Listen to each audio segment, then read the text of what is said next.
tranché, Ligue nationale de hockey, eSports NHL, carte de hockey.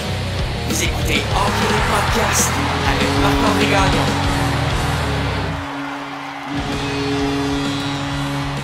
Bonjour mesdames et messieurs, bienvenue au 8e épisode de Hockey Elite Podcast. Aujourd'hui, je veux parler d'un projet que je pourrais mettre de l'avant au cours des prochains jours, des prochaines semaines. J'ai pensé qu'on pourrait faire un pool, le pool Hockey Elite 2019-2020. Je veux faire un pool par ronde et je me suis dit pourquoi pas lancer ça avec le projet du podcast. Ça serait intéressant pour ceux qui nous suivent, qui nous écoutent sur Spotify, sur YouTube, sur Google Podcasts, Apple Podcasts entre autres. Et je veux avoir vos avis pour savoir, est-ce qu'on fait un pool? Premièrement, est-ce qu'on fait un pool payant, un pool gratuit? J'ai déjà fait le concept là, de tout ce qu'elle inclut, là, les éléments du pool, que ce soit, est-ce qu'on inclut des centres, des alliés gauches, des équipes, etc. Et je vais vous parler de ça aujourd'hui. Quelle plateforme que je vais utiliser? Je vais prendre la plateforme Pool Expert, donc de poolexpert.com. C'est une plateforme que j'utilisais dans le temps pour les podcasts, pas pour les podcasts, pardon, pour les pools de hockey. Et j'ai toujours adoré ça. Vraiment facile à utiliser, simple, beaucoup de statistiques, des mises à jour qui sont assez rapides. Fait que j'ai pas de problème à utiliser poolexpert.com. Je vais vous parler un peu de à quoi j'ai pensé. Première des choses, j'ai un règlement majeur que pour moi, je suis intransigeant là-dessus. Tu sais, je vais être flexible, je peux écouter vos opinions. Laissez-moi vos opinions, vos suggestions, vos avis dans les commentaires. Je vais les lire. Je vais mettre un post d'ailleurs sur ma page Facebook de Hockey Elite Podcast. Vous pouvez aller laisser vos commentaires. Je vais mettre un post à ce sujet-là. Allez-y, faites-vous plaisir. Mais il y a un règlement où ce que je vais être vraiment très tranchant. Aucun changement pendant l'année. OK, je vois beaucoup de pools. Puis d'ailleurs, c'est une des raisons pourquoi que je participe pas à des pools de hockey. Je suis tanné de voir des changements pendant l'année. Tu sais, là, tu peux changer une fois par mois, 2 fois par mois. Tu peux avoir 14 changements par année. OK, ça gosse. OK, s'il y en a qui aiment ça, là, c'est vos affaires, là. Mais d'avoir des changements pendant l'année, ça me fait chier parce que tu te retrouves que ton joueur se blesse, ok? Ça fait partie de la game, mon chum. Si une équipe de hockey, regarde, les Red Wings de Détroit, ils perdent leur meilleur joueur, ils perdent Manta, là. Ils perdent Manta cette année. Mais ils perdent Manta, that's it. Tu fais avec. Il n'y a pas d'espèce d'élixir qui fait qu'il revient à la vie puis qu'il se blesse plus. Non, il est blessé. Il ne pouvait pas le prédire au début de l'année. Ben non, mais regarde, c'est blessé puis c'est tout. Même affaire pour les pools de hockey. Vous faites des choix et ça peut arriver qu'il se blesse pendant l'année. Une ouverture qu'on pourrait mettre, par exemple, ça serait qu'on met un nombre de points planchers par ronde. Par exemple, votre joueur se blesse au mois d'octobre, il ne revient pas d'ici à la fin de l'année, puis là, on pourrait dire, ben regarde, on met un point plancher par ronde de 20 points, par exemple. Fait que peu importe si votre joueur se blesse, il a fait 6 points, puis il ne revient plus de l'année, ben vous avez un 20 points minimum que votre ronde pourrait avoir. Ça pourrait être une suggestion que je serais prêt à avoir, ou c'est quelque chose qui ressemble à ça. En revanche, il n'y aura pas de joueur de spare ou de switch de joueur.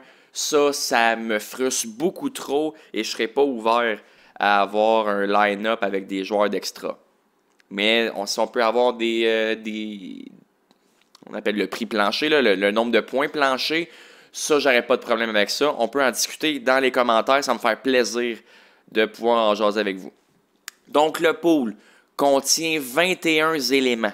21 éléments. 4 centres, 4 alliés gauche, 4 alliés droit, 6 défenseurs, 2 gardiens et une équipe. Pour chaque pool, vous avez 5 choix. Donc, pour les 4 centres, on va avoir 4 pools de centres avec 5 choix chacun. Les joueurs ailier gauche, ailier droit, même chose. 6 défenseurs, vous allez avoir 6 pools avec 5 choix de défenseurs chaque. 2 gardiens et une équipe. Une équipe qui va avoir 5 choix aussi. Et pour les équipes, j'ai pas pris des équipes là, genre Tampa Bay, Washington, des équipes qui gagnent toujours. Là. J'ai essayé d'aller dans le milieu de peloton pour voir qui pourrait se démarquer cette année. Puis c'est là que ça peut être intéressant pour se distancer des uns des autres. Parce que si on a des Tampa Bay, Washington qui vont finir avec 109 points, 110 points, je trouvais pas ça intéressant. Malgré qu'il y en a qui peuvent se planter. Puis dans les joueurs, j'ai quand même pris des joueurs de haut calibre. Là. Mais pour les équipes, je me suis dit, pourquoi pas y aller avec des underdogs. Pas nécessairement underdogs, là, mais des équipes qu'on n'imaginerait pas finir au premier, deuxième, troisième rang au total dans la Ligue nationale. Je vais y revenir avec les alignements de détail, mais c'est les 21 éléments qu'on va mettre de l'avant pour le pool. Maintenant, plus en détail, pour ce qui est des points par joueur, attaquant, défenseur, là, 1 point pour chaque but et passe compté. Donc, il n'y aura pas de 2 buts pour deux points pour un but, 1 point pour une passe, des trucs comme ça. J'ai déjà vu ça. Pour moi, que ce soit un défenseur, un attaquant, les points, les passes, les buts, c'est important chacun. Donc, 1 point pour chaque but, 1 point pour chaque passe, that's it. En cas de bris d'égalité, c'est le plus grand nombre de buts marqués, par contre, qui va venir trancher. Ça m'étonnerait qu'on soit confronté à ce genre de situation-là, mais on ne sait jamais, ça peut arriver. Donc, en cas d'égalité, c'est les buts qui vont trancher.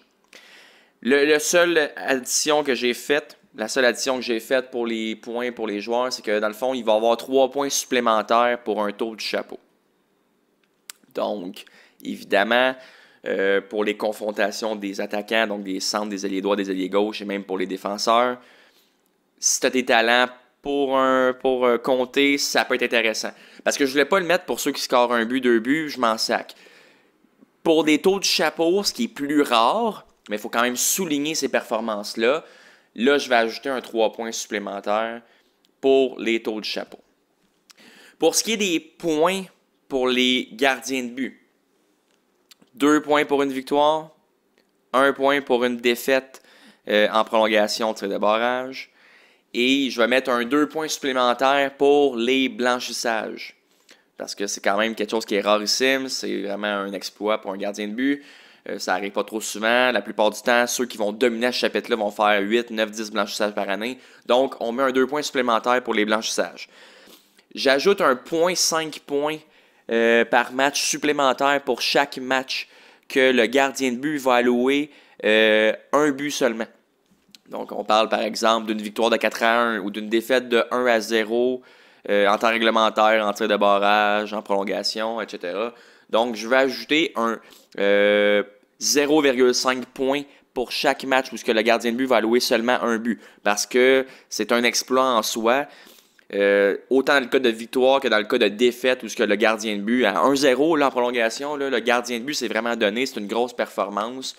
Toute performance qui est de moins de 2 buts est vraiment à souligner. Donc, c'est pour ça que je trouverais important que ceux qui performent le plus, victoire comme dans la défaite, puissent mériter un 0,5 points supplémentaire. Et quelque chose que j'ai ajouté également, 5 points pour la première étoile du mois. Je veux récompenser les étoiles du mois. J'ai pas mis les étoiles de la semaine, mais pour les étoiles du mois qui se démarquent, les joueurs qui se démarquent, les gardiens qui se démarquent sur une longue période, donc sur une période mensuelle, vont se mériter des points. 5 points pour la première étoile du mois, 3 points pour la deuxième étoile du mois et 1 point pour la première étoile du mois. Évidemment, dans le cas où les personnes sélectionnées pour les étoiles du mois font partie de vos line-up. Parce que si c'est Kucherov qui est la première étoile du mois, mais qui est dans aucun des pools, ben, il n'y a aucune personne qui va avoir 5 points. Je vous dis ça tout de suite de même. Et les points pour les équipes, c'est le même principe que pour les gardiens de but. 2 points pour une victoire, 1 point pour une défaite en prolongation de tir de barrage, plus 2 points pour un blanchissage et 0,5 points pour chaque match que l'équipe va avoir alloué un but, ou dans le fond, pas ou moins, là, c'est qu'il va avoir alloué un but. Fait qu'on fait un cas de figure. Votre équipe remporte par blanchissage. Ça ne sera pas juste 2 points, ça va être 4,5 points.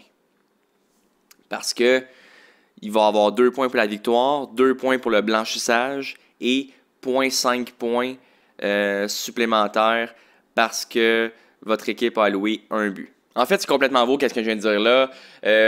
C'est un ou l'autre, en fait. C'est que c'est 0,5 points si votre gardien de but alloue un but et ça va être 2 points quand il va aller chercher le shout-out, le blanchissage. Donc, c'est pas 2 plus 2 plus 0,5, c'est vraiment 2 plus 2.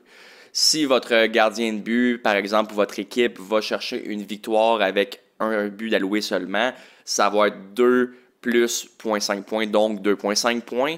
Et si c'est par blanchissage, ça va être 4 points. Donc, on favorise vraiment les blanchissages, tant chez les gardiens de but que chez les équipes. Aussi, je tiens à vous rappeler que si on fait le pool, si la participation est vraiment au rendez-vous, les inscriptions vont se faire en ligne sur le site de poolexpert.com. Je vais mettre le lien éventuellement sur mon mur de la page Facebook Hockey Elite pour pouvoir vous inscrire.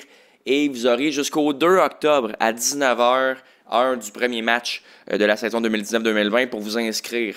Là, évidemment, on ne sait pas encore si c'est un pool payant, un pool qui n'est pas payant. Je vais voir rendu là si on utilise aussi la version mobile ou seulement la version web. Ça va faire une différence dans les tarifs. Parce que si on prend juste la version web, qu'on ne prend pas de version mobile, donc vous allez juste checker vos statistiques sur l'ordinateur, on a moyen d'avoir un pool gratuit.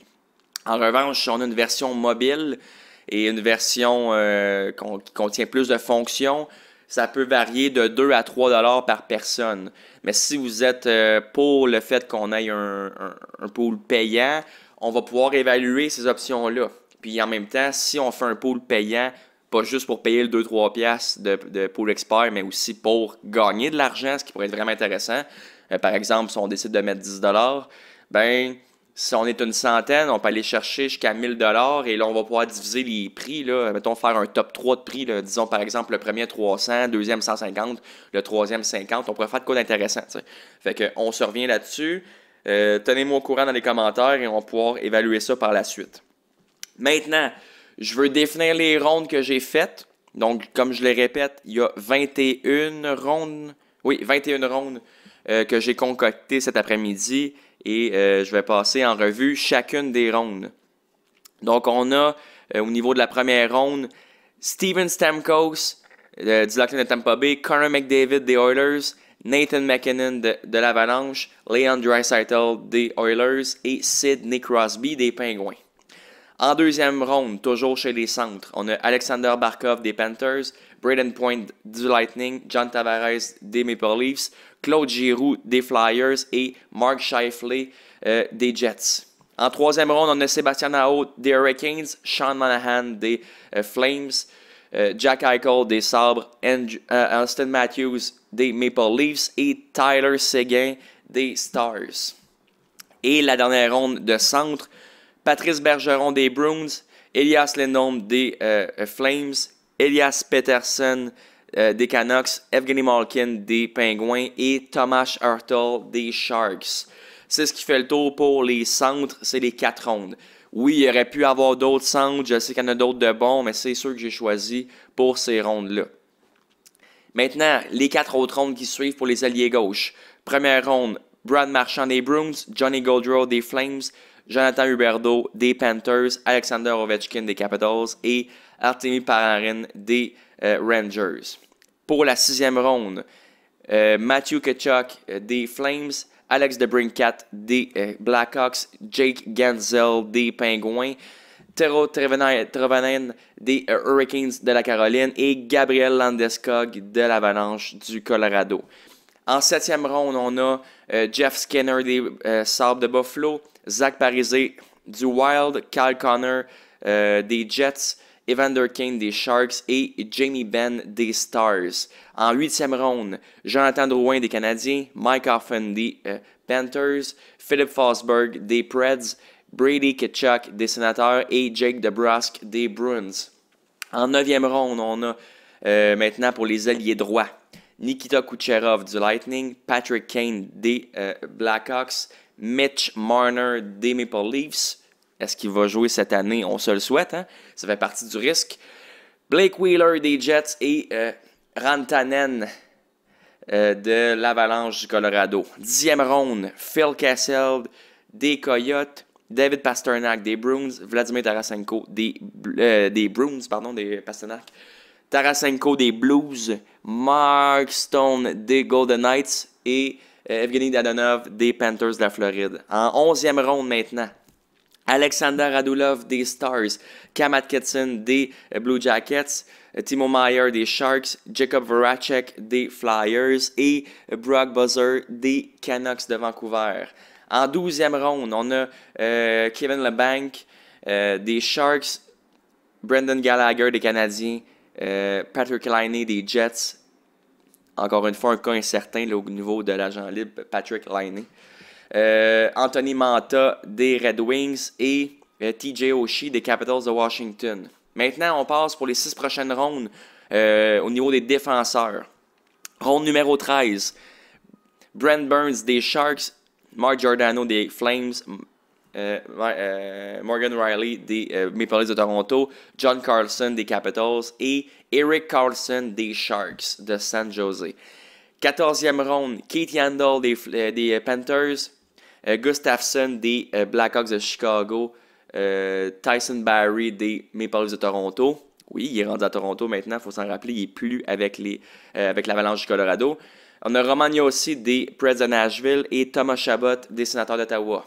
15e ronde, Chris Letang des Penguins, Victor Hedman du Lightning, Torrey Krug des Bruins de Boston, Jacob Trouba des Rangers et Seth Jones des Blue Jackets de Columbus. 16e ronde, on a Ryan Suter du Wild, Jeff Petrie des Canadiens, Ryan McDonough du Lightning, Klingberg de Dallas et un autre de Dallas, Miro Heiskanen. 17e ronde, on a Drew Doughty des Kings, Olivier Ekman-Larsson des Coyotes de l'Arizona. On a Zach Werenski des Blue Jackets de Columbus. Rasmus Dahlin de Buffalo.